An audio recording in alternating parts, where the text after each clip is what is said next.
Les Actes des Apôtres, chapitre 14. À Icône, Paul et Barnabas entrèrent ensemble dans la synagogue des Juifs, et ils parlèrent de telle manière qu'une grande multitude de Juifs et de Grecs crurent. Mais ceux des Juifs qui ne crurent point excitèrent et aigrirent les esprits des païens contre les frères. Ils restèrent cependant assez longtemps à Icône, parlant avec assurance, appuyés sur le Seigneur qui rendait témoignage à la parole de sa grâce et permettait qu'il se fît par leurs mains des prodiges et des miracles. La population de la ville se divisa. Les uns étaient pour les Juifs, les autres pour les apôtres.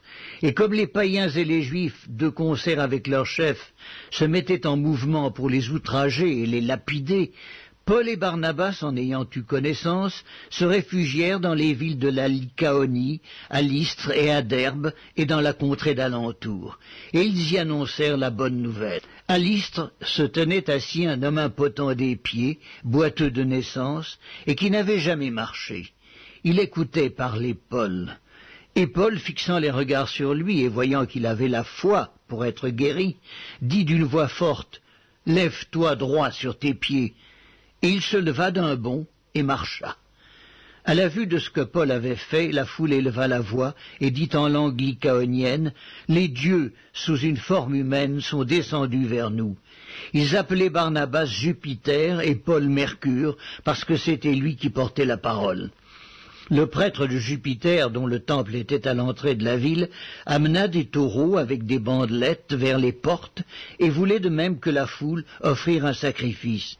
Les apôtres Barnabas et Paul, ayant appris cela, déchirèrent leurs vêtements et se précipitèrent au milieu de la foule en s'écriant « Ô hommes, pourquoi agissez-vous de la sorte?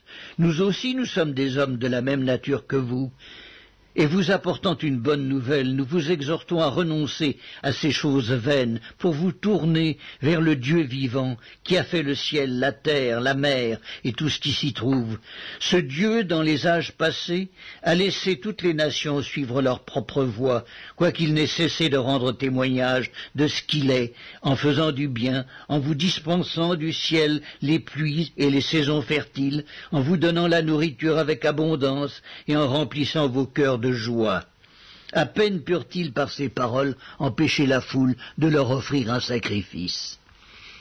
Alors survinrent d'Antioche et d'Icône des Juifs qui gagnèrent la foule et qui, après avoir lapidé Paul, le traînèrent hors de la ville pensant qu'il était mort.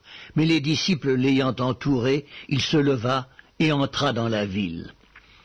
Le lendemain, il partit pour Derbe avec Barnabas. Quand ils eurent évangélisé cette ville et fait un certain nombre de disciples, ils retournèrent à Lystre, à Icône et à Antioche, fortifiant l'esprit des disciples, les exhortant à persévérer dans la foi, et disant que c'est par beaucoup de tribulations qu'il nous faut entrer dans le royaume de Dieu. Ils firent nommer des anciens dans chaque église, et après avoir prié et jeûné, ils les recommandèrent au Seigneur, en qui ils avaient cru. Traversant ensuite la Pisidie, ils vinrent en Pamphylie, annoncèrent la parole à Perge et descendirent à Attalie. De là, ils s'embarquèrent pour Antioche, d'où ils avaient été recommandés à la grâce de Dieu pour l'œuvre qu'ils venaient d'accomplir.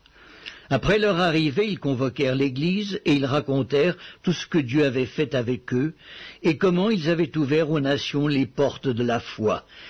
Et ils demeurèrent assez longtemps avec les disciples.